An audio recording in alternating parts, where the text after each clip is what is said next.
sorry.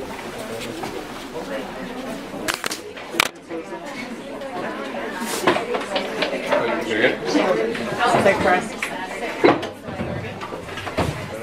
Alright, if you could take your laptops, close them, and close your mouth, that would be good. I'm going to share a story.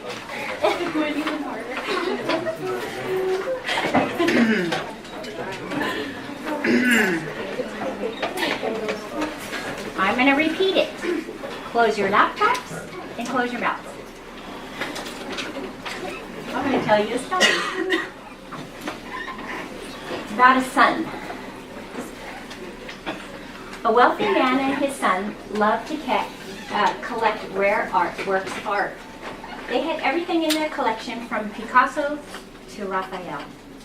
They would often sit together and admire the great works of art. When the Vietnam conflict broke out, the son went to war. He was very courageous, but he died in battle while rescuing another soldier. Their father was notified and grieved deeply for his only son.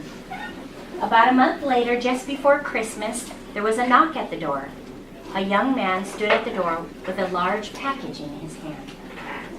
He said, "Sir, you don't know me, but I am the soldier for whom your son gave his life.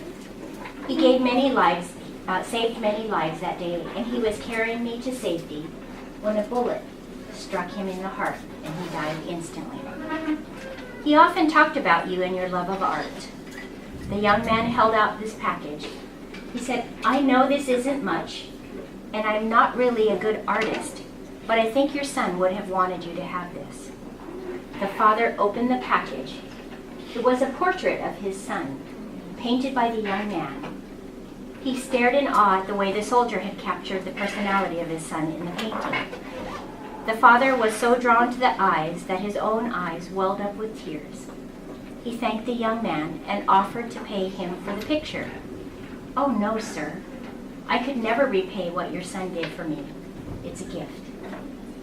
The father hung the portrait over his mantle, and every time visitors came to his home, he took them to see the portrait before he showed them any of the other great works of art.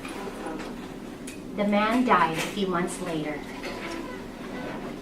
There was a great auction of his paintings, and many influential people gathered, excited over seeing the great paintings and having an opportunity to purchase one for their collection. On the platform sat the painting of the son. The auctioneer pounded his gavel. "We will start the bidding with a picture of the son. Who will bid for this picture?" There was silence. Then a voice in the back of the room shouted, "We want to see the famous paintings. Skip this one." But the auctioneer persisted. Will somebody bid for this painting? Who will start the bidding? 100, 200. Another voice angrily said, "We didn't come to see this painting. We came to see the Van Goghs and the Rembrandts. Get on with the real bids." But still the auctioneer continued. The son, who will take the son?" And finally a voice came from the back of the room. It was the longtime gardener of the man and the son. "I'll give $10 for the painting." Being the poor man that he was, that's all he could afford. "We have $10. Who will bid 20? "Give him $10 and let's see the masters." The crowd became angry. They didn't want the picture of the son. They wanted the more worthy investments for their collections. The auctioneer pounded his gavel, going once, going twice, sold for $10. A man sitting on the second row shouted, "Now let's get on with the collection." The auctioneer laid down his gavel. "I'm sorry, but the auction is over." "What about the paintings?" "I'm sorry. When I was called to conduct this auction, I was told a secret stipulation in the will. I was not allowed to reveal the stipulation until now. Only the painting of the son would be auctioned. Whoever bought the son would inherit the entire estate, including the paintings. The man who took the son gets everything. God gave his son 2,000 years ago to die on the cross. Much like the auctioneer, his message is the same. The son,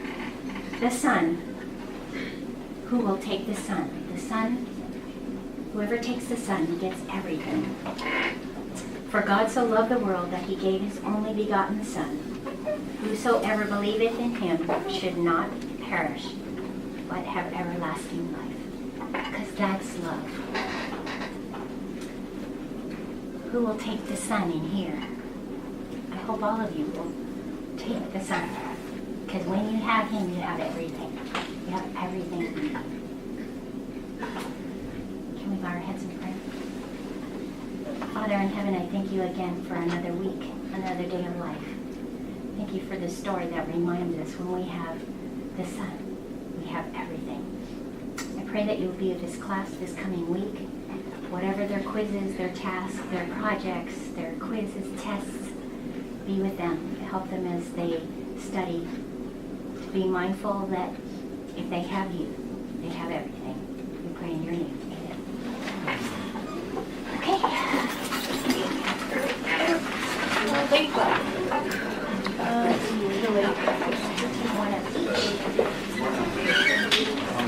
It's good luck. Yeah.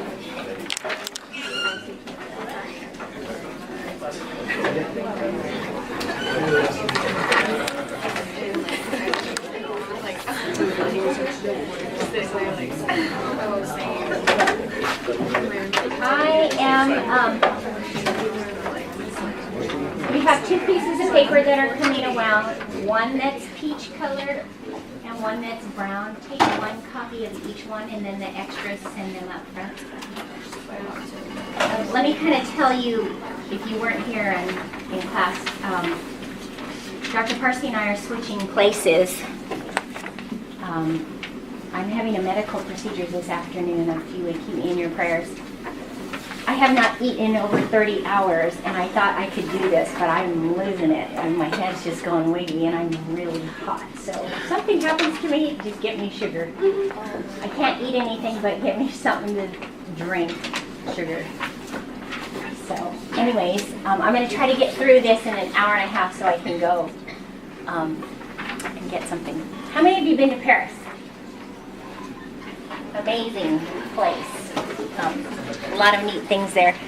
The last trip I took like 2 years ago was with my dad to Paris. Less than a year later, he passed away. We went to London, Paris, Brussels, and Amsterdam. So it was a lot of fun.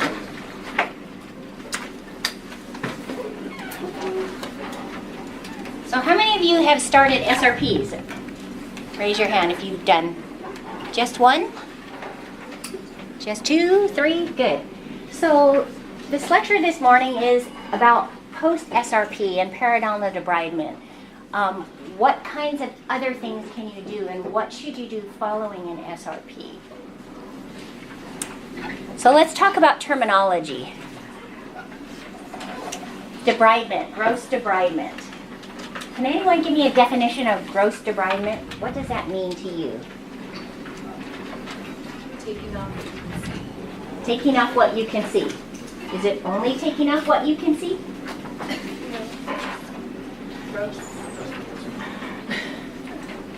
Adele shaking her head, no, it's not only what you can see. Okay, what else? Are we doing something special? Okay, we're using our ultrasonics and we're hand scaling. It's the gross removal of heavy plaque, calculus, and debris from the crown and root surface and within the pocket and the tissue wall. Okay, so you remember your ultrasonic lectures? Remember what the ultrasonic does? It doesn't just take off plaque. What is it doing? Okay, it's flushing stuff out, it's killing bacteria, it's doing all of those things inside that pocket. Here's another term, root planing. Is gross debridement and root planing the same? Thank you. Anyone not get the sign-in sheet?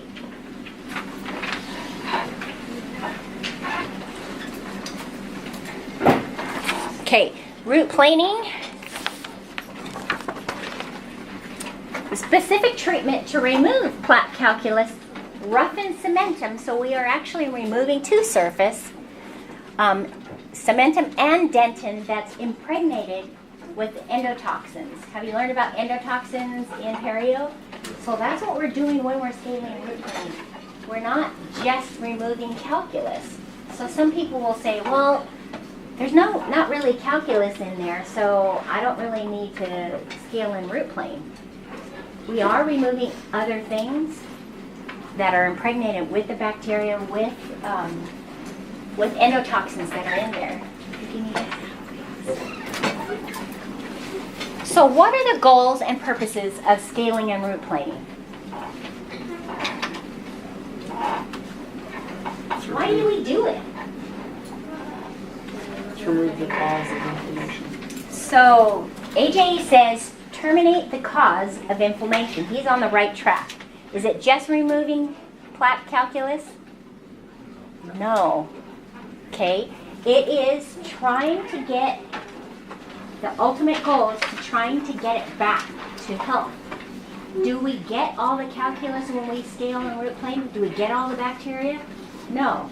I'll be the first to tell you I miss stuff all the time. But the body's an amazing thing, and it can heal in spite of all the things that I leave in there. Does that mean we can leave plaque and calculus and all that stuff there? No, we have to get as much as we can off, but then the body takes over. So what about reevaluation? What's the purpose, the goal of reevaluation? Why do we do it? Check if there's anything else. She says check if There's anything else that comes up or if they heal right. Okay, check to see if it healed right.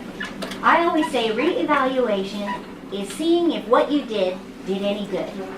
Okay, did it work? That's what we're doing on a reevaluation. Is it better? Did we leave calculus? Is stuff still inflamed and bleeding?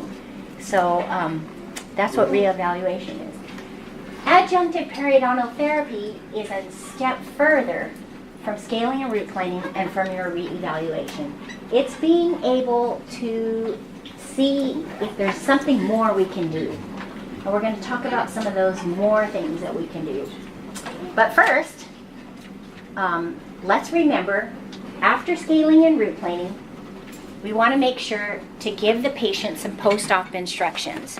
And this is what you have on your brown sheet. This is in the closet where all the papers are. It's in both English and Spanish.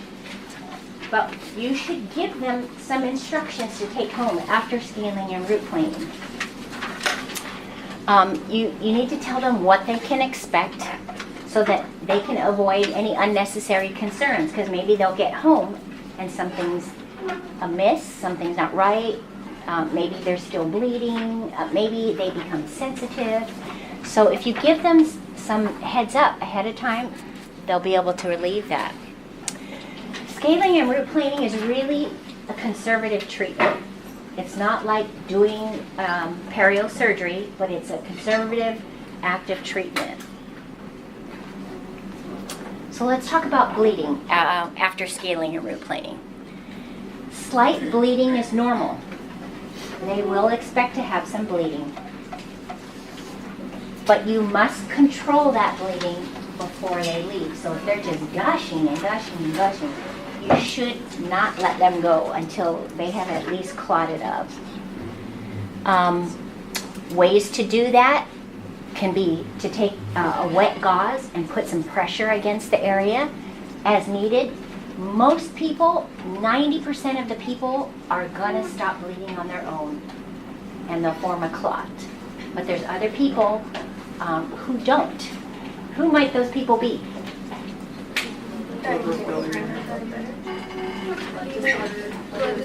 Blood disorders, okay.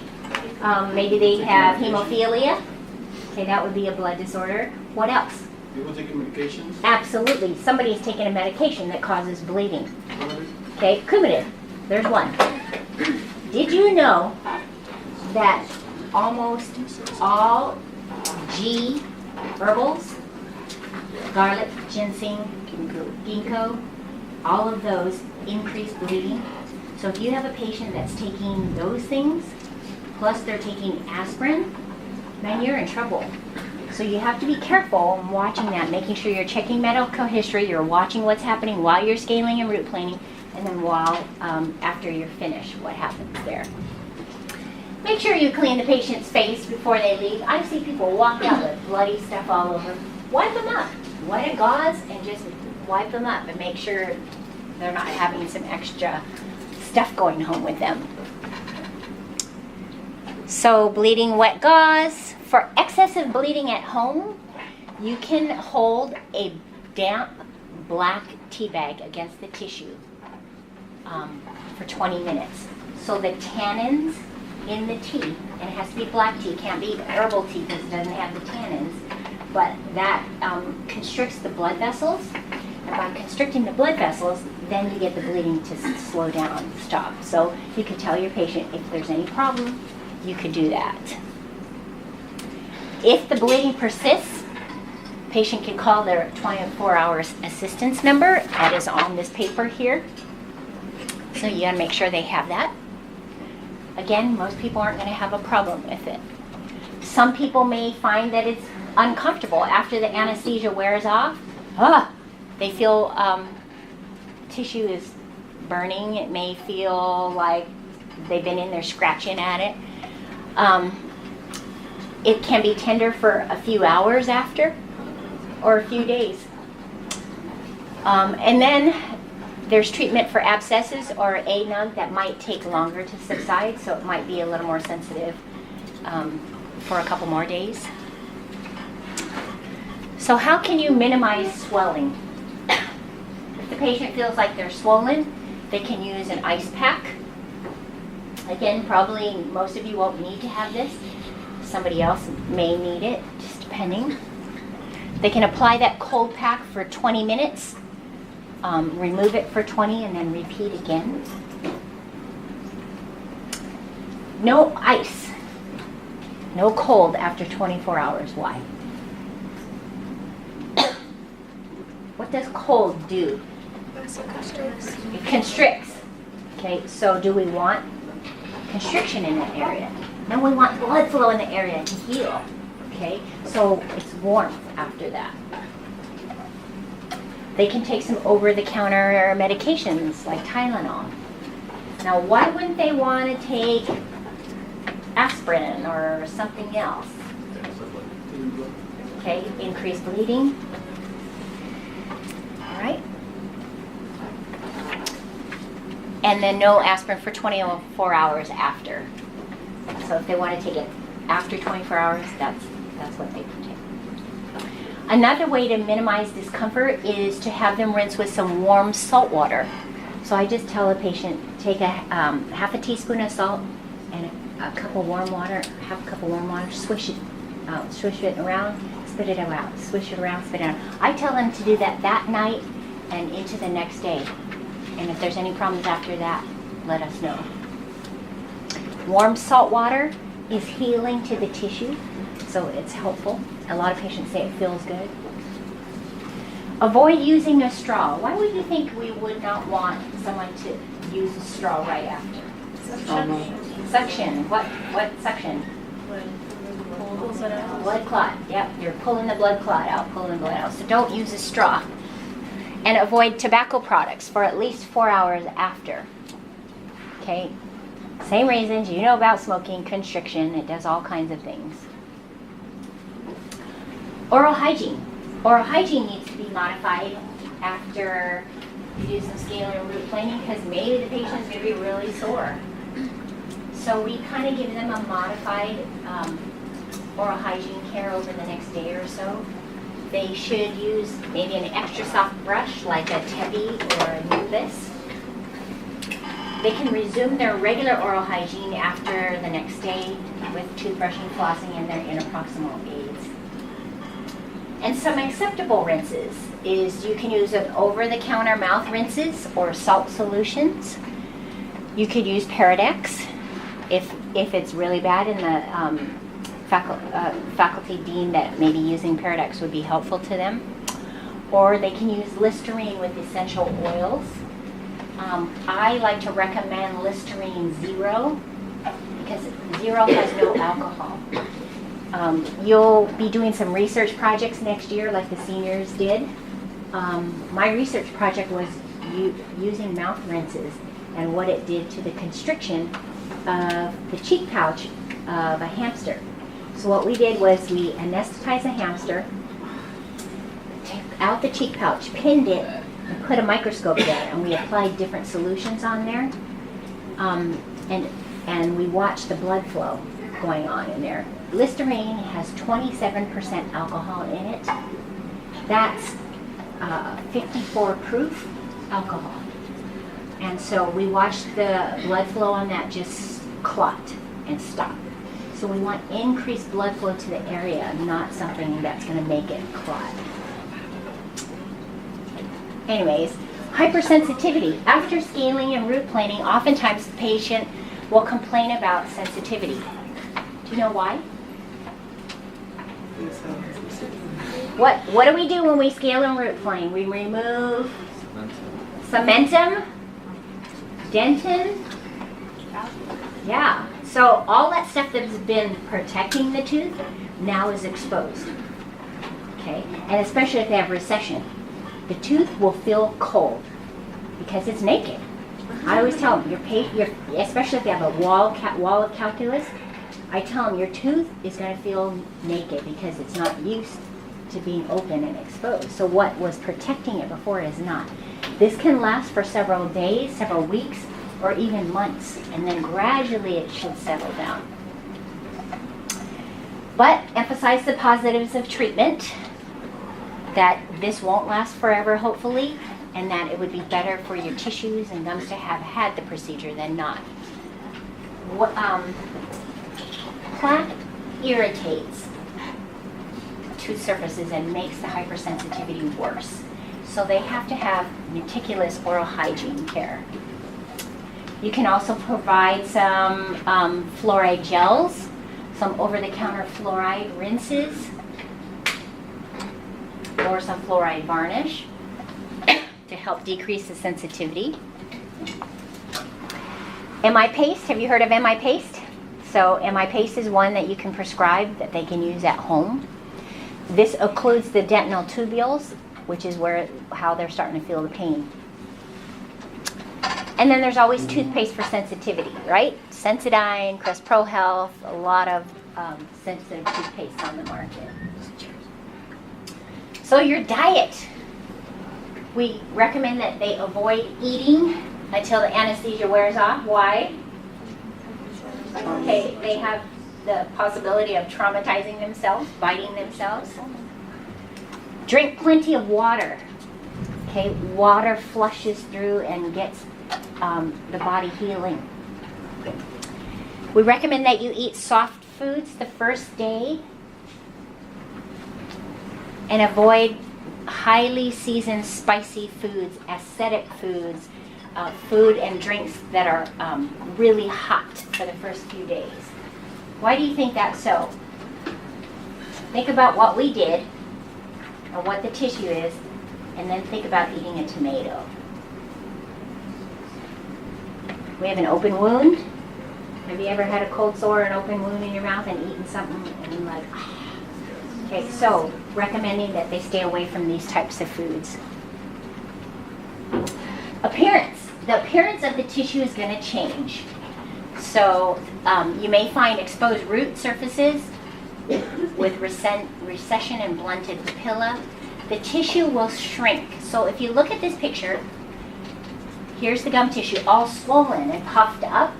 Once we get that calculus and plaque out of there, the tissue is going to shrink, and then you're going to have exposed root surfaces. When we do that, it doesn't look so good, but it's better than this, I think. Okay, but also the recession is it's the ratio recession to the amount of inflammation is they correlate. So the more inflammation you have, the greater the recession will be once you're finished. So the more it looks like that, the more recession you're going to have. So what happens periodontally? I'm not sure where you are at in your perio course, but this is a crash course in what happens in wound healing. In about 2 weeks, you start to get re-epithelialization of the sulcular epithelium. Inside that pocket, the tissue that's ulcerated in there starts to heal up. In about 3 to 4 weeks, we start to get clinical attachment back. That's why at 4 to 6 weeks, that's the maximum time for our perio re-eval, because that's when we're going to get clinical attachment back. We don't like you to do a re-eval before 4 weeks because we don't have the full gain yet. And then over time, the periodontium starts to mature over the next 9 to 12 months. So periodontal abscess. How many of you have seen a periodontal abscess? 1, 2. Who did, yeah, you did too, okay. So found it in a patient this last week. It kind of looks like a pimple, or it can look bulbous like that. But oftentimes what happens is the swelling is caused by an abscess. So let's say you scale the root plane the patient and you leave a tiny bit of calculus in there. The tissue's trying to heal, right? So it's healing over that piece of calculus, but it can't fully heal because you got something in there, like a splinter, so it starts to swell up and get inflamed. That could be one reason for a periodontal abscess. Now there's a different kind of abscess, that's a periapical abscess, and that's where you have a nerve problem. So there are 2 different types of abscesses that you can have. Even more other abscesses can occur, but these are the 2 main ones, perio abscess and a periapical abscess, periodontal. So they don't happen often, but it's possible. Residual calculus, so it often happens in pockets that are greater than 5 millimeters. You have pain, swelling, it may continue after treatment. So if your patient has something like that, they must call you or call get in immediately, because what do we have to do? We have to anesthetize them, and we have to scale and root plane that area. Okay. Sometimes it requires antibiotics. So they need to get in right away. So you need to explain to them if they have anything out of the unusual, any unusual pain or swelling, that they should contact the school. And give the office, if you're in a private practice, a call. So have you studied herpes? Okay, so they're vesicles on the hard palate or attached gingiva or the lip. They can be precipitated by SRP. They can be precipitated by periosurgery or anything. Some people are really sensitive. You manipulate tissues, they'll end up with a herpes lesion. You need to have resolution of the lesion prior to your next quadrant of root planing because they're contagious, right? And then you could possibly get yourself inoculated and then you end up with a problem. So here's what it'll look like on the palate or around an area that you're working on. So that's why your EOIO is important. You're looking for things. I like what somebody said this week because I told them, I said, when you're doing your EOIO, do it with purpose. Do it like you're looking to find something. If you just go through the motion, you won't find things. Look to find.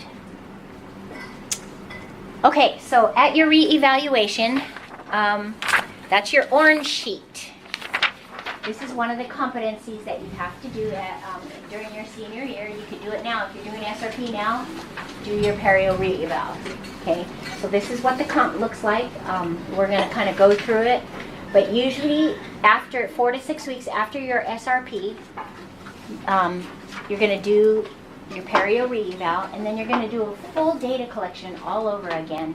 That's your probing depths, your furcations, recession, mobility, the cal, you're going to figure that out, is calculated for you, and then bleeding. You're going to do a plaque score and OHI, and if the perio was pretty bad, then you can have a perio consult. Bless you. And then you can refer for adjunctive therapy. So what would adjunctive therapy be? We're going to talk about that next. But what would be referral? What might they do in a referral? Perio surgery.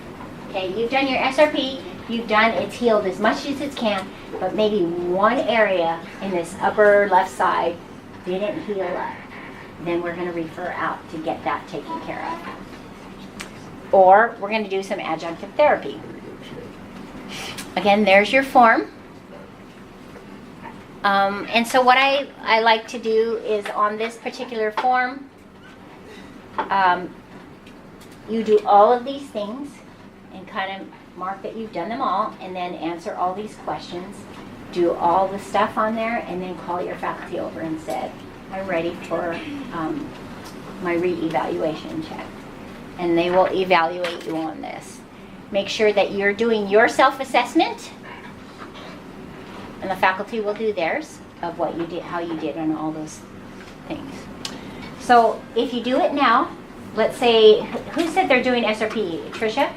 So 4 to 6 weeks out when you're done, have the patient back in for a periodontal re-evaluation and do this comp. It won't apply to one of your 4 for this quarter or next quarter because it's a senior competency, but it's one thing you knocked off. Quarter. Okay, so one of the places we visited was Belgium, and we went in April, so it was really beautiful. All the flowers were out. The tulips were gorgeous. So adjunctive treatments. Man, there's tons of adjunctive treatments that we could do. Warm saltwater rinses, rinsing with Listerine or rinsing with some other things. We can do laser, we can irrigate, we can use some other drugs, and we'll talk about those things one by one of what you can do. Now you can irrigate with antimicrobials or antibiotics. Let me go back here. So this is tetracycline. You open the tetracycline, dump it in distilled water, suck it up in the syringe, and then put that syringe in the pocket and irrigate. Sometimes perio will say, I want you to irrigate. When you do your skin on root plane, they may say, I want you to irrigate with Paradex, or I want you to irrigate with tetracycline, or irrigate with iodine, whatever they tell you to do. You'll do that. Some of the things can be supragingival application, like rinsing with Paradex, just rinsing, and some can be subgingival, where you actually are irrigating. So here's some supragingival stuff. Listerine. You can have them rinse with Listerine. It has essential oils. It's healing. Again, recommending the 0. They can have the patient swish with chlorhexidine. Rinse with warm salt water, or a quaternary ammonium compound like Cepacol. Or they can have you do a combination of a rinse and a toothpaste. And then toothpaste with triclosan in it. Now they're kind of slowly taking triclosan off the market, but it's still out there. So subgingival irrigation, they can even tell you to irrigate with chlorhexidine,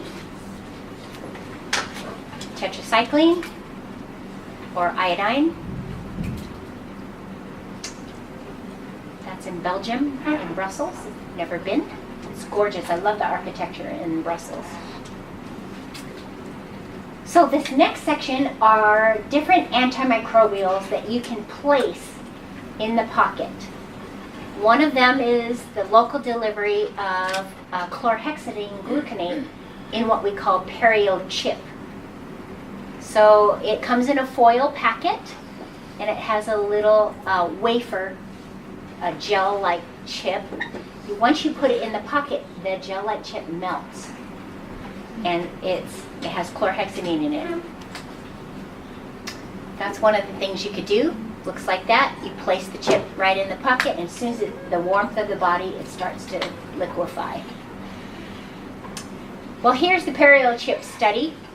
It used 447 patients having pockets 5 to 8 millimeters with bleeding. They repeated the application at 3 and 6 months. Scaling and root planing decreased the pocket 0.65 millimeters. And with scaling and root planing and the periodontal chip, 0.9 millimeters. Okay, here's what I want you to think about clinically in research. Can we see 0.65 millimeters of change in a probing depth? How much is that? Half of it. About a half a millimeter. Can we tell really? No. SRP and the chip, less than 1 millimeter. And I think this might be the average. Less than 1 millimeter. Can we see that? So my question is it statistically significant? It might be. But is it clinically significant? I don't know. But that little wafer, you put that in there, it's expensive for the patient because the doctor's going to charge and mark it up. So, is it something you want to recommend? I don't know. There's also another antimicrobial called Atrodox. It's a doxycycline hyclate. Same thing, you got a gel-like stuff in here, you're going to shoot it into the pocket. I have a YouTube video for you to watch. Let me see if I can get that to pop up here.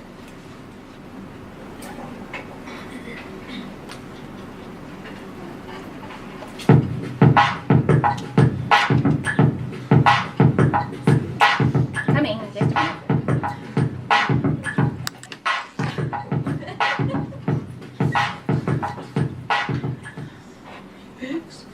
In the fight against periodontal disease, we have an effective treatment called Atrodox. This is a cartridge filled with Atrodox, an antimicrobial gel containing the antibiotic doxycycline hyclate. We apply Atrodox directly to the infected spaces between your teeth and gums. It then flows deeply into the periodontal pocket and hardens to a wax-like substance. As it disintegrates, it releases the antibiotic over a 7-day period. During this time, the antibiotic attacks the bacteria that are causing your periodontal infection, dramatically reducing their numbers.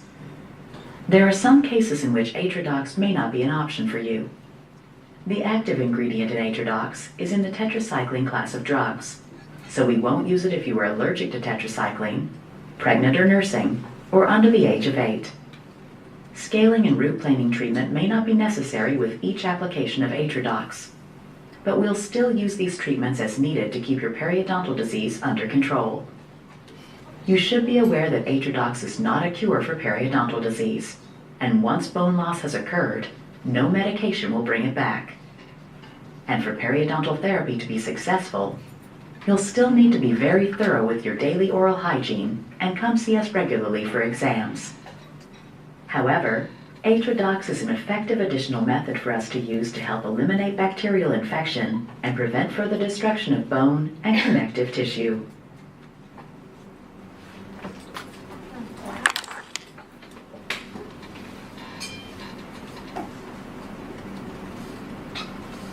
Oh, no. Try to get out of here. Bottom right. All right, there we go. Sorry.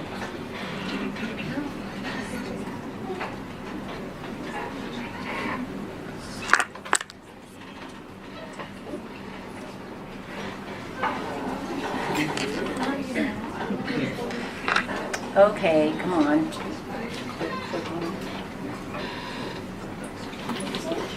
So Atrodox, as you saw, it's applied with a syringe. The gel flows to the bottom of the pocket, hardens into a wax-like substance when in contact with saliva, and is released over 21 days. It says 14/7. Yes. Is this something we can apply as hygienic? Yes. Yes. And do we tell them not to floss in that area? That'd be a good idea. Okay, but I'm going to talk a little bit more about this. So there's your application. There's the study. 2 controlled studies, 9-month clinical trials, 831 patients. The mean probing depth was 5.9 to 6. All subjects received a second administration 4 months later. And Atrodox met the decision rule of being at least 75% as good as SRP. That's required for any project to stand alone. So what it does is it reduces, and this is all claims by the company, it reduces the probing depth.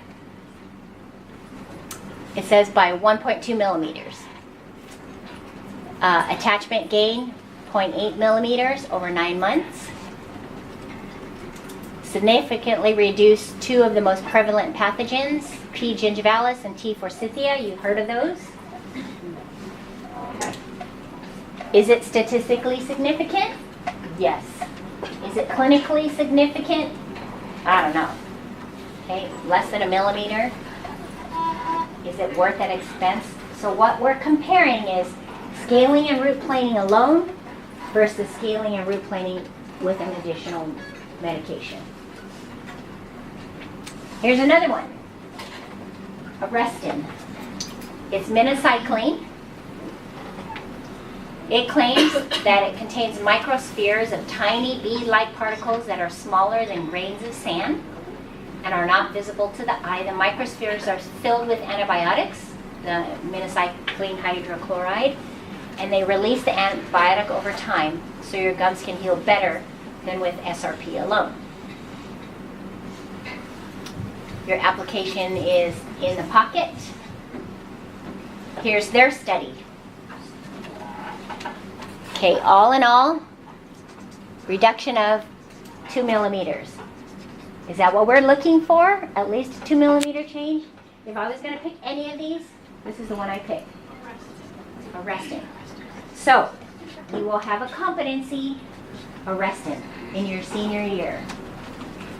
Okay, think of arrest. We're going to arrest the perio. You have to do, I think, at least 2 Arrestins by the time you graduate. Ms. Ellington will go over that with you during your senior year on how to apply that. So if you see a pocket that's pretty deep, after you've scaled and root planing and you want to place Arrestin, you can do that. And it gets rid of the red complex, T. denticola, P. gingivalis, and T. forsythia. Here's what it says. Reduction of pockets 4 millimeters or greater. Reduction of pockets 3 millimeters, 2, and 1. So it does some good, but expensive for the patient. Every site you put that in is going to be about $60, $70. Yeah. So when we're looking at this, I'm comparing scaling and root planing alone versus scaling and root planing and adding an extra jug. Is that $60, $70 here? Or just general? In our dental hygiene clinic, it's free because we get samples of it. But if you're on the main clinic, every site you put one in is the cost. Yeah. So Every little vial or every time? every site. So you do the mesial of tooth number 3, and then the distal. I think the way they charge it out, there's per tooth. Mesial and distal would be the same. But if you do tooth number 3, 4, and 5, it's $60, $70 times 3. So, 2 millimeters, statistically significant? Yes. Yes. Clinically significant? Yes. At least I can see a change. 2 millimeters, that's good. Okay. There's other systemic delivery of antibiotics where you would take it by mouth, like it's either a pill or most of these are pills. These are oral antibiotics that you can take. You don't have to memorize all of these. I'm not going to ask you on a quiz what kind of drugs would you give, and then you have to list all these. I'm not going to do that. But these are some of the names you should be familiar with. Doxycycline, metronidazole, ciprofloxacin. Those are common perio antibiotics. Here's another one that works very differently than all the other adjunctive treatments I've given you so far. Periostat. And it's doxycycline hyclate, only it's a tablet that you take. And you would take it anywhere from 3 to 12 months. And what it does is it modifies your body's ability to fight infection. So it's a host modifying. So let's say, they say here, this is just an example. If the probing depth's 1 to 3 millimeters, we can get the roots about 83% clean. If the probing depth's 4 to 6 millimeters, we can get about 43% clean. And if it's greater than 6 millimeters, we can only clean about 32%. So we're really not doing 100% job, but the body still heals. It's amazing. So, changes following SRP. Okay, initial 4 to 6 millimeters, we got a pocket reduction of about 1.29. We can expect about 1.29 millimeters of change, but if it's greater than 7, we're going to expect 2 millimeters of change. Now, in that last study on Arrestin, it was 6 millimeter average pockets, but we got a 2 millimeter change. So that's why Arrestin is one of the better ones to use. And you get a clinical attachment gain of this and this following root planing. So now let's look at Periostat with scaling and root planing, and scaling and root planing alone. Okay, so that's periodontal attachment level, 4 to 6 millimeter pockets. SRP alone, we got 0.8. With Periostat, we got 1.3. Can you see that much difference? Less than a half a millimeter difference. Okay, a 1.1 and 0.2. Is that worth it? Charge that patient to take that medication for 3 to 12 months? Some people have recommended it. I worked in a peri office and I saw only one patient they recommended it for. They were at their wits' end. They didn't know what else to do for her besides the surgery, so they put her on this. And it did end up, I think her immune system was not strong. I think it ended up helping a little bit. Yes, ma'am, Hannah? Can any of these treatments be used like in conjunction with each other? Like, isn't it like if you put the chip in and then she also took the medication that it's going to close? You know, Like, I don't do you know that there's how- been any studies because you can't say what it is. Was it the scaling and root planing that healed it? Was it the scaling and root planing with Periostat? Was it the scaling and root planing with Arrestin? So I don't know that any studies have been done, but that's interesting and a good thought. So there's some other subgingival antimicrobials that you can use. And here's a list of a few of them. Laser. You've heard about lasers. You will get to use one before you graduate. We'll have a laser day and then you'll practice on one another. But laser stands for light amplification by stimulated emission of radiation. Okay, that's what laser stands for. When you hear about a laser, do you ever think of it being something else than just the word laser? No, it's an abbreviation for this. Does it make sense? Did you know that? No. So it's cool, you learn something new in my class, right? Okay, so that's what laser stands for. Here are the claims. It's minimally invasive. They say they're decontaminating or reducing the bacteria in the pocket. They also say they're biostimulating, so they're stimulating healing. And also it cauterizes in there, so it reduces bleeding. So lasers in dentistry. It delivers a concentrated and controlled energy to tissues. It's good for soft tissue surgeries. Have you heard of using laser for a tongue tie? They can use the laser to cut that. They can use it for some surgical procedures that they need homeostasis on it, meaning they need it to not bleed. Frenectomies, anything like that, it's really good for. There's different types of lasers. The type that you will use is either a ND-YAG or a diode. And I just listed a bunch of them on here. Am I going to ask you to memorize all of this? No, but you might want to know the one you can use.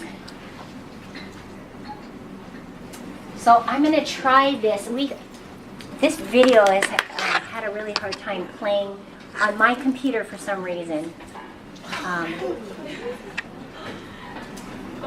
Let's see if it'll work. Yeah, it won't play on mine for some reason. So I'm not going to do that for you, but you can play it at home. Yep. What does LANAP stand for? Light emitting, no wait, sorry. It's using an adjunctive treatment to periodontal. Is it the same as this?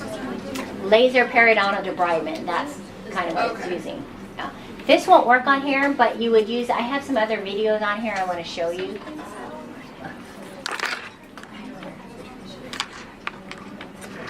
Let's try this. So this one should pop up. Diode laser, and I think I have it.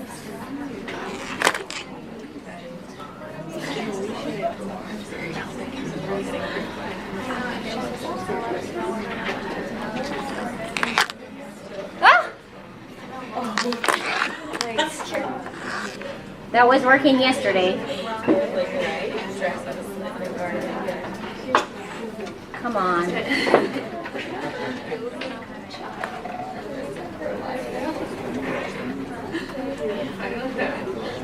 That worked last night.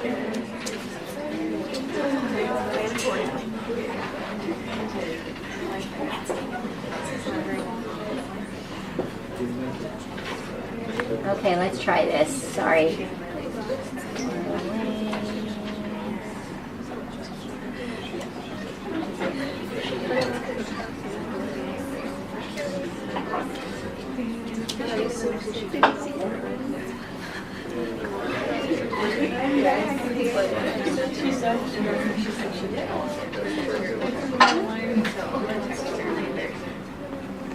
Oh man alive. Let me go back a bit. Let's try a different one. So this is a treatment that we could do in an office that we worked at, is do laser debridement. Okay, this worked last night. I don't know why it's not working today. But play it at home for yourself and see if you could get it to play. But it has a little like nylon fiber. It's actually glass, but it can get in the pocket, and you could just sweep it through the pocket with the light on. And this is a treatment if our dental office that we worked in had, then we would do this. Yep. I don't know why it's not playing. It played last night. So. The office I shadowed for used lasers to do like fillings. To cut the preps? I don't know. They said it like numbs the nerve or something, so they didn't use anesthetic or anything. It, like the laser, they put it on the tooth and it like ticked for like 30 seconds. Interesting. Down, and then they just drilled. And yeah, I don't know. I'm not sure. Sorry, these aren't playing for you. Okay. So if you use a side-to-side motion rather than a J-shaped stroke, it won't provide maximum efficacy for the procedure to be performed. Come on. Hit the replay button. Sulcular debridement is performed with the eyelays in the periopocket setting. The most important technique tip in this case is to use a J-shaped motion. In other words, each time you go into the pocket, come out. Go into the pocket and come back out. And what you'll notice is that each time you re-enter the pocket, the tip will quench or cool down. So if you use a side-to-side motion rather than a J-shaped stroke, it won't provide maximum efficacy for the procedure to be performed. is the main point just to destroy the endotoxins, or like what? It's saying it's stimulating healing. It's also saying that you're killing this bacteria, you're disinfecting the pocket. But let me go back to the lecture. And would that be done, you SRP and then you go in with the laser? Yes.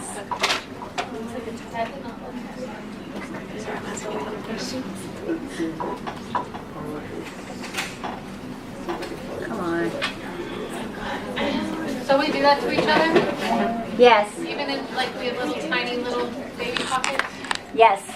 You're going to practice Barely get in there? on each other. So let's hear about lasers. There's limited research suggesting that there's no difference in the long-term results between SRP and laser therapy. Now, things are starting to pick up. There may be less discomfort and less bleeding with lasers, but the cost is huge for people in the office. It's promising, but more research is needed. So here's the results. Is it statistically significant? No. Is it clinically significant? I don't know. If you're getting the results pretty close, but you're paying hundreds of dollars more, is it worth it? Are you getting almost the same result? I don't know. And you'll learn more. Every year we're coming out with more and more stuff. The stuff that I provided for you in your module on periodontal therapies has an article in there from 2015. And the American Academy of Periodontology is not supportive of lasers as a primary treatment for periodontal. It's always still been scaling and root planing. Yes. Have you used a laser? Yes. Are they slow? That looked slow to me. It's slow, but you don't do it in everything. You only do it in deeper pockets or pockets that need it. Same like if you're applying an antimicrobial. That's me in London. Isn't that like you love? I just love the colors in this picture. When I saw this, I was like, how to take pictures. So lovely picture. And I'm actually right here in the pink. I got a sling over me. I was on a bike and I saw this shop and I just stopped and took this picture. So, there are things you can do after scaling and root planing. Do they all work? Do they all work better than scaling and root planing? No, I think scaling and root planing is still your best bet, but maybe doing scaling and root planing with something else in conjunction with that. So just be mindful. Something might be statistically significant, but is it clinically significant? I don't know. So I'm going to let you take a break, and then we'll come back for about 15 more minutes, and then I'll let you take a break and study for perio. Okay? So go ahead and take a break and then come back in.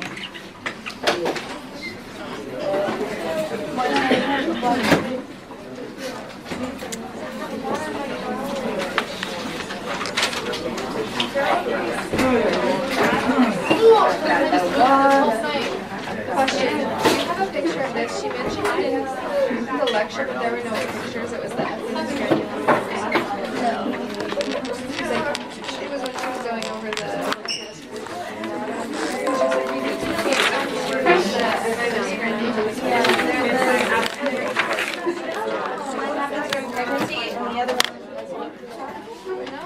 That's the granule.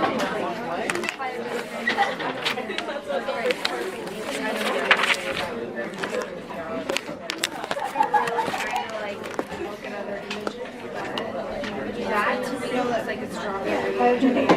It's a table. The one that had during pregnancy is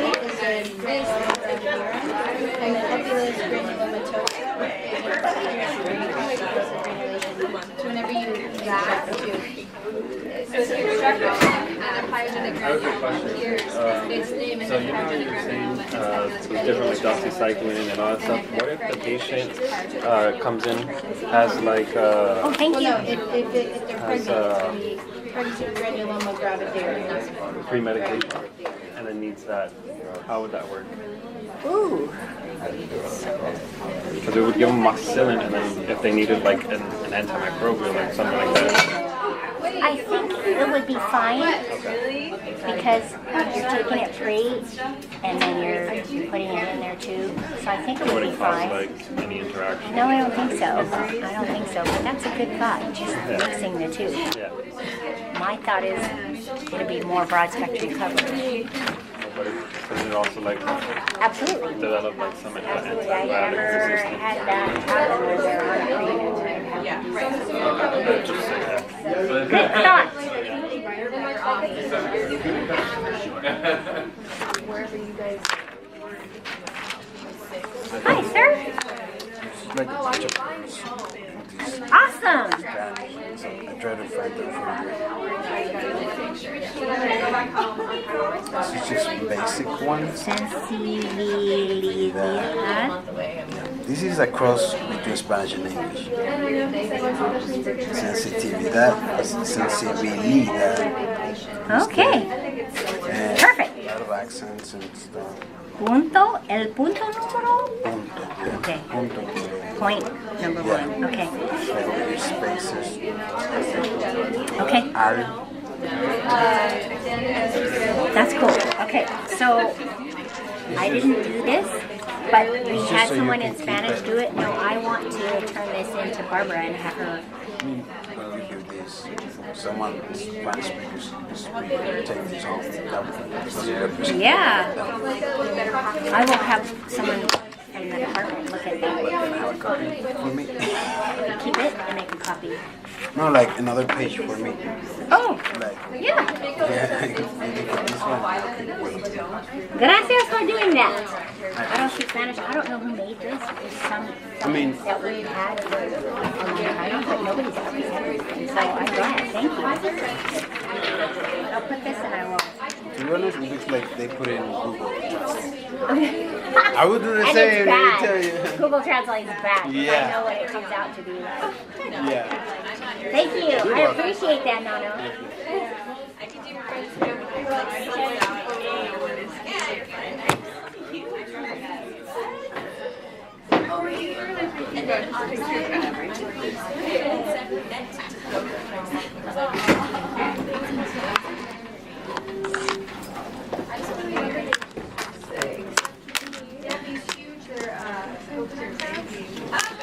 And I don't know, I was reading it out. The board I want to buy it.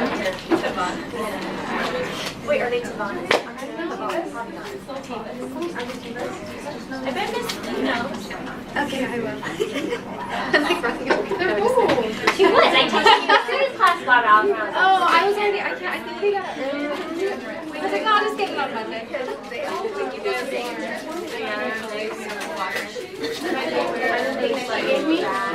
Yeah, the little chart. It's on this?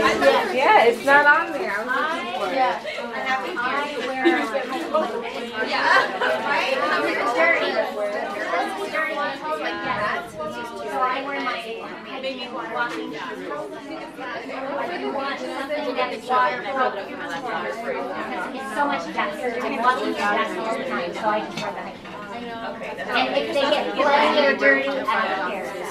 It's if you just could show some Biopsy shows, I mean, you have your cells inside. stuff, then you want. I'm not, my cells will not be exposed. Wait, honey, where are you guys at? It's not gonna be dusty. I am so jealous because I was supposed to go on that trip. I was supposed to go on that trip. But no, they're sending me to China. Oh, that's right. So I'll be in China when you guys are. I have been there. It's the best diving in the world. I wish you were so sweet. I feel so much Who's going from Virginia? But no, I do have the other two. One, previous graduate. Oh, Renomas. And then She passed it off. well, I can't. No, I don't know if she's. No, she can't pass it on my name. I mean, all around there. No. It's not fast. What about the dentist? So, no, I can't hear. I don't want to worry about something. No, I know. I'm going to tell you, you're going to see teeth with black stains. How does that work for sterilization? Something, because we only have 2 steps that we have to take, so that between patients, like, how does it, what do they usually do? Or like, what's that?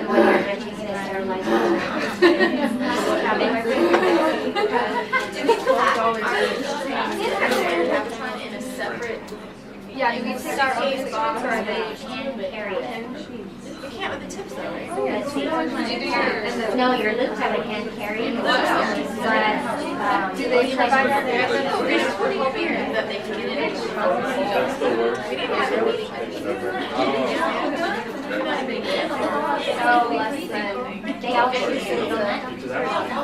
They're all black, totally black. That's a crazy bone. You know. Actually, it's amazing, it's just black. But they have perfectly good. I don't understand. Because they got this needle that's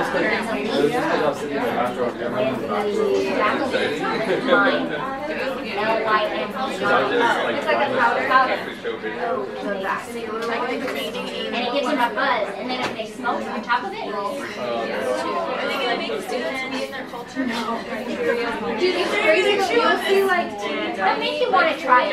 Yeah, I mean, they'll have their own like warriors. It'll be like I feel like no, take it. And then I'd be cleaning their teeth, because I was on another island close to there, and clean their teeth all white, and they say they're chewing it. How quick does it come back? It's like a birthmark, yeah.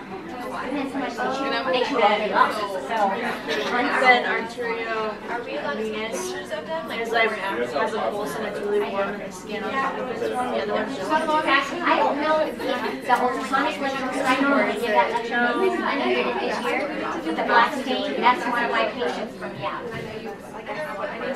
Go back and look at your ultrasonic lecture. The patient in 1, 2, and 2 is clean, the pressure is not like, oh, I need to take a picture. yeah, probably. I know that's right. I think after Thursday, I think we start farm road. My big.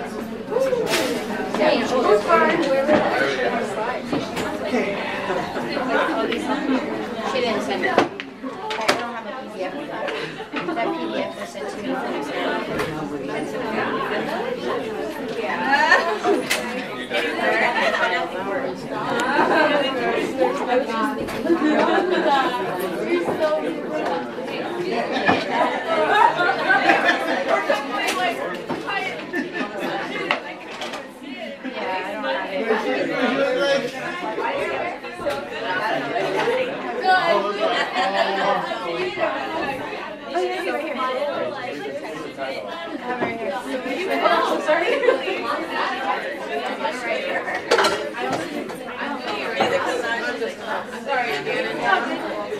Okay, take your seat. What's the first meal, Miss Lee? Roasted veggies. Chop them all up. For my procedure, I have to be there at 2:30. So I'm going to chop up all this stuff. But I have to take this stuff by 10 today, so that's okay. Alrighty. You guys have all gotten printouts? Yes? Yes. Yes, they were in your box. Barbara should have printouts for me, and once I get those, I will start entering in your grades, and you'll see them showing up in Canvas. If something is not there that you see, let me know. I won't update that until the next update. She doesn't give them to me one, she gives them to me in batches, so don't stress out. How many of you have 4 competencies already? Woohoo! Look at that! Awesome, exciting. So, remember, by the end of spring quarter, you need to have 4 competencies. No. No. Oh. No. Okay, because here's what's required. You are required to have PSA, inferior alveolar, greater nasal, and infiltration of the competency, okay? And one of each. You are also required to have a charting of existing, a FMX, denture, and an evaluation. 1. That's all that's required for your junior years, 1 of each one of those. So if you have an extra, that counts for your senior year, does not count for your junior class. Does that make sense, Hannah? Can I share advice on how I got my Okay, turn around. my FMX? Okay.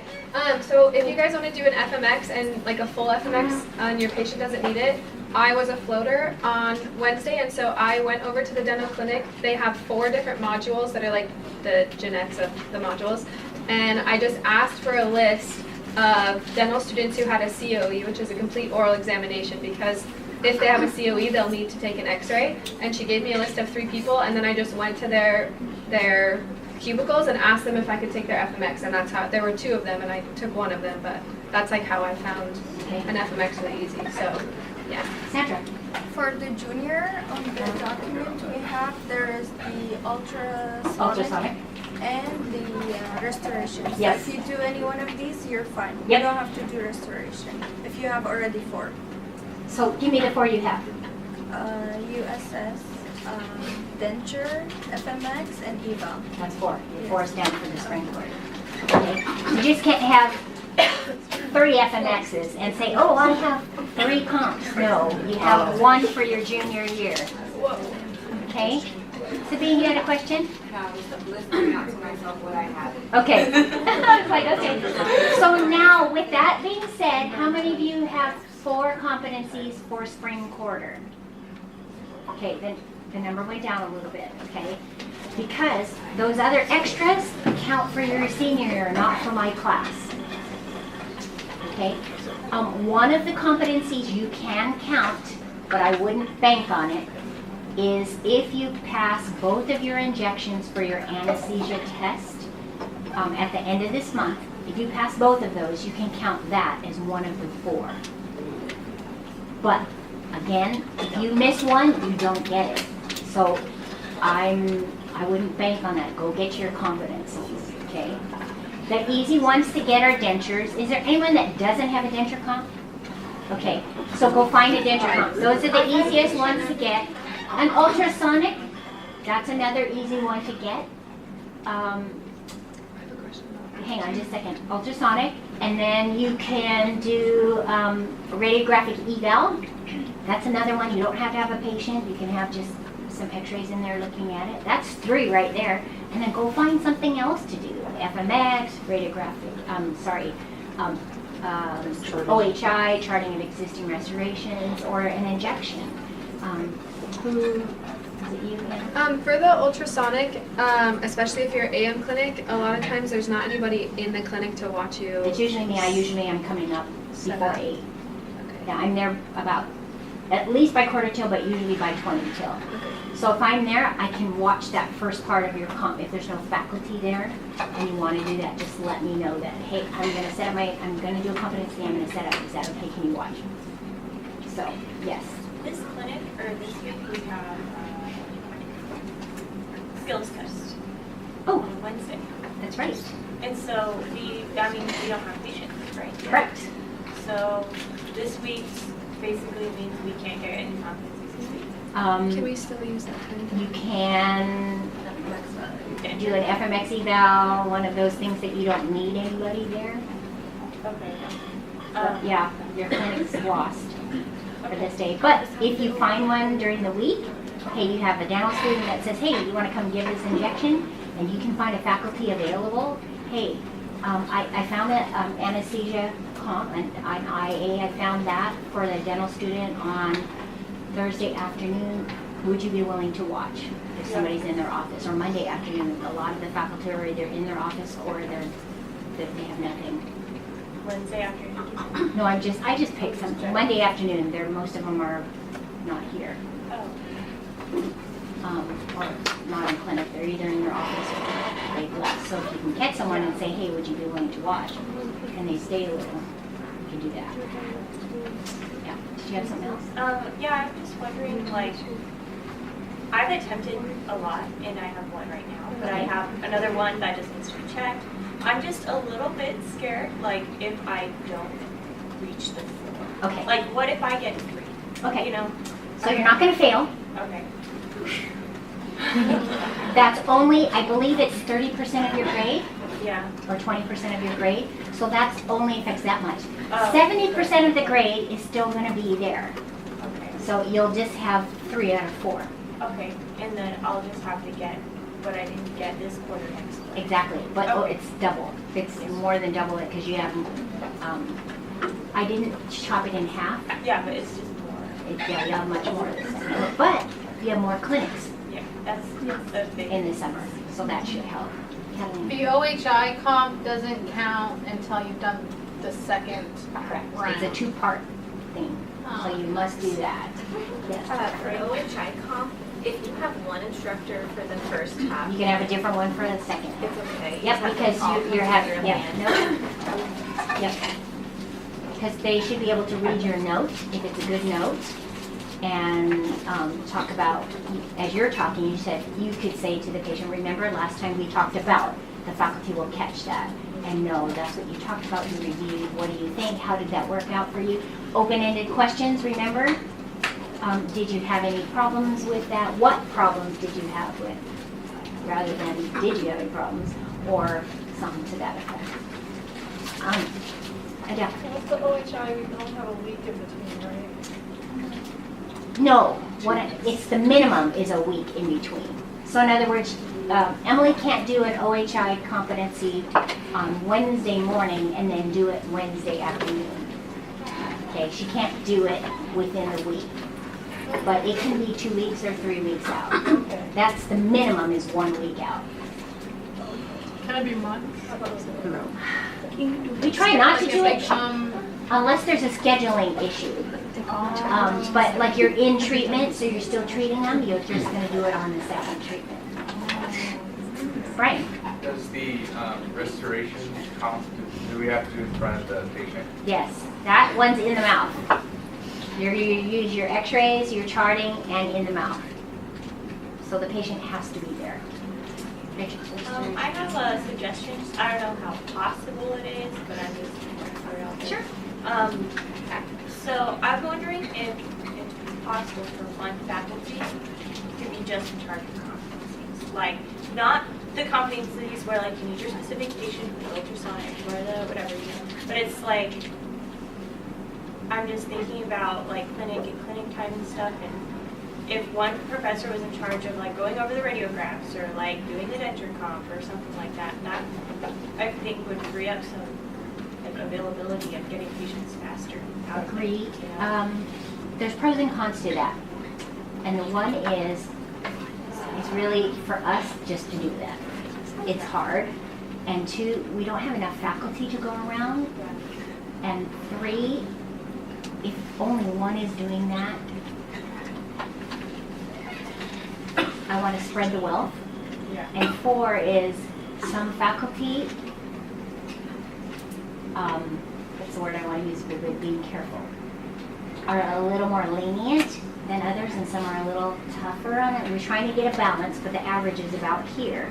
And if we stuck somebody there that everyone's just failing all the competencies, they're like, oh, that's not fair. So we try to spread the wealth so that everybody's sharing that. And that person stays busy when somebody else is maybe watching scaling or just, we're not doing anything, so catch us and doing that time. So time to do comps, don't come and tell me you want to watch a denture comp when I'm doing all the EOI lists. They're all coming in. Wait till like 9 o'clock when everybody's health history's checking in and they're scaling. That's the time to come find me for a comp while everyone's collecting data or they're scaling. So it's really a finesse of when to ask the faculty. Don't come ask the faculty 11:15 to do your radiographic eval, because that takes a long time, and we're going to be checking out students. So it's a finesse to do it somewhere between 9 and 11 to do comps. Really, can you do a comp before? Yes, especially if you have a patient you want to start the denture comp. Yeah. That's okay, but it's just like right when we're totally busy, that's really hard. And I'm going at that time because I know I have this and this and this and this and this waiting for me. Yeah. Not that we don't want to, but yeah, thanks. I appreciate that, but yeah, that's been thought out and brought up before. But maybe when seniors come up there, I think seniors, I think last week was the last week they're coming up. We have no more. I think that was the last week, if I'm not mistaken. They were only at 4. So, anyway, but thank you. Yep, no, appreciate it. If we have an extra floater faculty, yeah, we'll throw them on comps. Definitely. I feel like it would be easier to get the time for someone to do. Yeah. Because I think that's one of my biggest reasons why it's partially canceled. Okay. It's because time. So during your time or our time? No, like AM clinics. is like a little bit shorter. And I've been a floater a lot on AM. And so I think, well, I found that it's harder to get a faculty because it's like the window is shorter. Yeah. You could And do so it that's just a little next week over clinch. So if I do a radiographic eval on a chart, I could turn it in the next week. Sure, you can turn it in anytime. So here's one. AJ was saying he's done a radiographic eval, he just hasn't had it graded yet. Yeah. Find a moment when it's time. Just because you do it that day doesn't mean it has to be graded right now.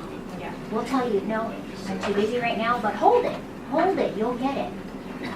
How do you start an eval comp? Like, do you tell your faculty I'm gonna start one, or do you So just for do me, it? if you've done a huddle with me, I always ask you, what is your plan for the day? And are you planning any comps for that? So I know in my mind how I need to plan out my day. And I need to know who's doing SRP, who's doing anesthesia, who's doing this. And I do it within my huddle so that you guys all know in my group what I'm doing. So I'm standing there doing 5 injections with Naveen and you wonder, why is she taking so long? It's because you know Naveen had told you at the beginning she was planning to do injections. So that's where I'm at. And I need to be able to say, okay, Naveen, you can't do 5 today, you could do 3 because I've got Kathleen wants to do 1, and somebody else wants to do 1, and somebody else wants to do 1. So I might judge from what my load is that day too. So that's why I always do it in my huddle, and that's why it's important to huddle with your faculty and let them know what your plan is for the day, what type of patient you have. You know, I'm just picking up scaling, good, okay, I don't have to do data on you. Okay, I'm doing an SRP, then I know, okay, they're gonna need anesthesia. So I'm thinking during that huddle what my day is gonna look like and how to plan it out. At least that's what I'm doing in my head. I'm sure other faculty are doing the same thing, but I can only speak for myself. Did you have a question, did you? Yeah, it's more procedural though. Like, so if a patient has like a fixed full mandibular denture, Okay. do we clean that because it's fixed? And like, how do we work? Yeah. Or do we Some offices actually unscrew it and take it off because some of them are held down by screws, so they can take that off and clean underneath it. But there's other, I should show you this. I think I have an implant lecture maybe your summer quarter, but there's different things you can do to clean, different tools you can use. Oh, like yarn. Yarn, tool, other types of things. And so I'll go over some videos with that. I think that's summer quarter clinical seminar that will help you with implants. Are some of you starting to see more implant patients? Yeah, so maybe, would that be a topic you would want to hear about? Maintaining an implant?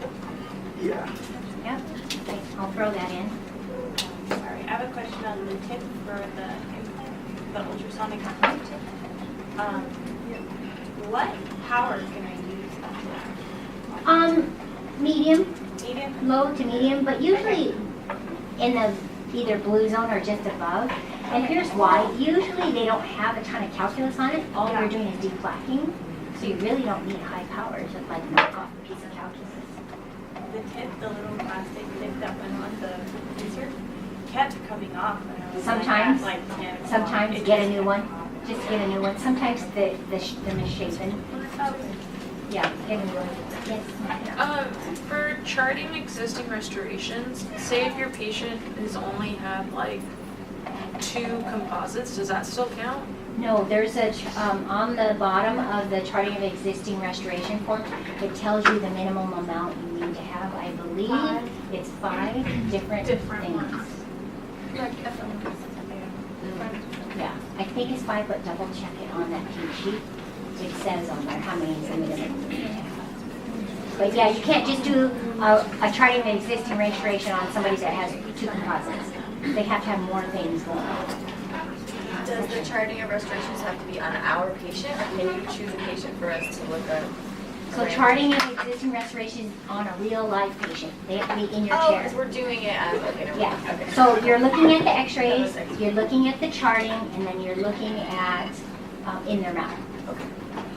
So it's on the paper, not right away on the computer. Not on the computer, it's on a paper. It's pink. Okay. Anyone else have clinic experience this week? Anything unusual? I have a question. So say I got 3.5 comps out of the 4. Would that be counted 3 or 4? Or 3.5. You want to put 3.5 in the computer and let it calculate it. But you're going to get another half. You have several more weeks to do this. Go for it. Or you're going to get another 4. Don't stop yourself at 3.5. I learned something at the clinic. Okay, listen up. This past week. I had to. So Sarah's sitting way in the corner back there. She can't hear you. I had to go quite substantially to remove calculus, and I was using the ultrasonic scaler, and I stopped myself and I thought, how do I know how deep to go with this because it's so powerful? I just imagined like Velcro together and me with my ultrasonic tip just ripping the Velcro back, the gum from the tooth, and I didn't want to do that. And so I had to ask, how do I know how deep to go, or am I damaging this person's tissue? And I was told that I use my probe first, remember the pocket depth, and only visualize going that much subgingially with your ultrasonic tip. And you will feel resistance when you get to the base of a pocket. You really have to push hard to break through that periodontal seal. So, but that's why probing depths are so important. If you are doing an SRP patient and the probing depths are all over, print up that paper. Go to print it at Jeanette's desk and put it there and tape it to your cubicle so you can see what the probing depths are. Or on your laminated sheet or on your other sheet, have it there so you know what the pocket depths are. Okay. Good, thank you for bringing that up, because maybe somebody else thought that. I don't know how deep I'm going with that ultrasonic, but you will feel resistance. Anyone else? Good experience, not so good experience? What did you learn?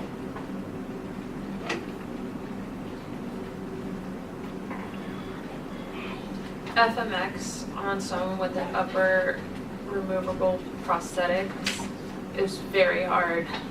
She was missing all of her premolars on both sides, and then like her first premolar or her first molar on the right side. So trying to get the bite block to balance, I failed. I took 6 retakes, and to the point where Renee had to help me. So what about this? Can you put that partial denture in if you're taking a lower x-ray? Lower x-ray, yes. But the upper x-ray... So what did you use?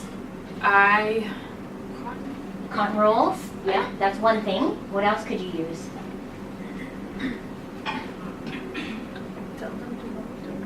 I had her hold it. That's another way.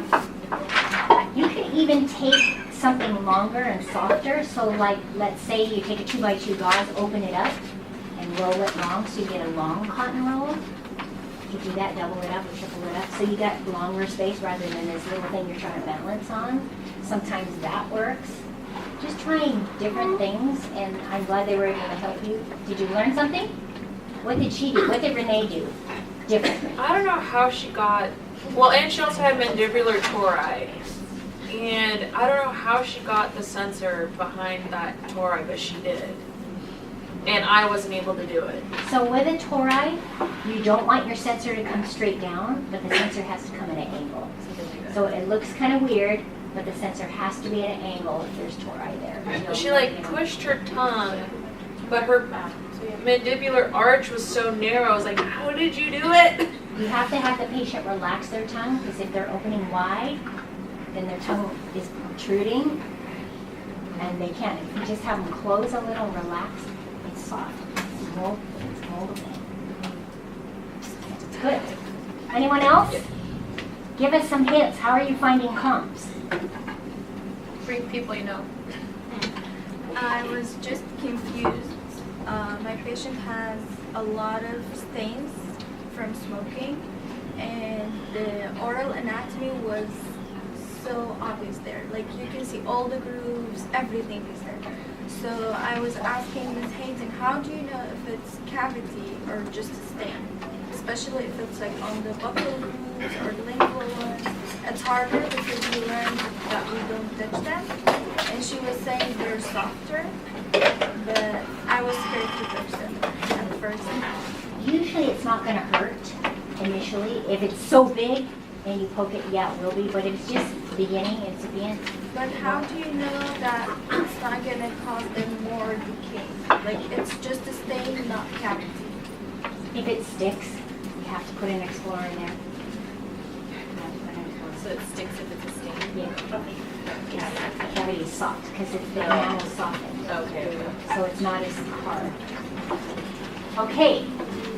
Any more clinical questions I can answer? Are we okay? We're on the same page as far as clinic? Anything we can make better, different for you? So everything's running okay, faculty? All right. I'm going to give you the next 20 minutes or half an hour to just give Perio quiz. I will step away. Have a good one. Enjoy. And I love oral path. I know it's hard. It's a tough class. So Dr. Thompson that I was in Friday ago, So funny. he's hilarious. He was my oral path teacher. And we just became really good friends when I became faculty. And I even, at the time, my boyfriend and I went up to his family home up in Central Coast. And it was absolutely lovely up there.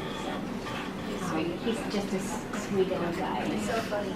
It's so funny. Yeah, so he just told me he's thinking about moving down here. He and his wife are going to maybe move down here because, have you met Heidi Cooley yet? No. So you will meet Heidi. Heidi is his daughter. She works here at the dental school. And his grandchildren are here. So they're thinking of selling their big home on this big acreage of land and then come down and move down here. It'd be good to have him, but anyways. So enjoy, and I will see you guys on Wednesday. Okay, it's skills test Wednesday, right? Okay, so no clinic. For skills test, are we assigned to a certain time or? Yes, I think Miss Lennon is going to have a sign-up sheet probably on her door or assign you, and then you'll come at that time with your partner. Okay. Okay? Do you know if our partners have to be our assigned partners or if we can just... I don't know if she's changed. They're the same partners. Same partners? Okay. Yeah, I don't know because that's her class. She's just using my Yeah, I clinic just time know for like the in skills. times. Like Alrighty, I'll see you guys later. All right. Have a good day, Miss Lee.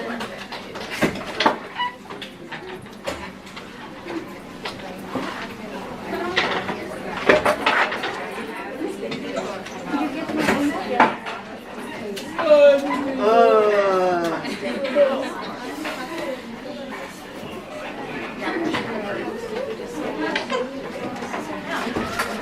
I don't want to do Same here, yeah, I want to but last time we got admission, so that's right.